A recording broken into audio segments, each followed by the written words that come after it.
Diyaluma waterfall, the second highest waterfall in Sri Lanka, 35 kilometers from Haputale.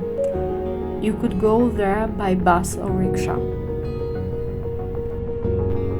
To get close to the waterfall, you need to hike.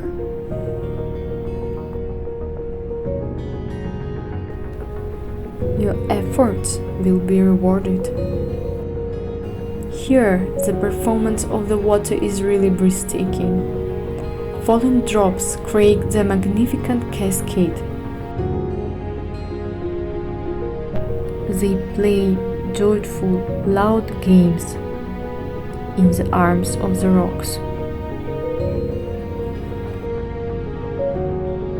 You could take a lot of beautiful photos and spend quality time with your loved ones.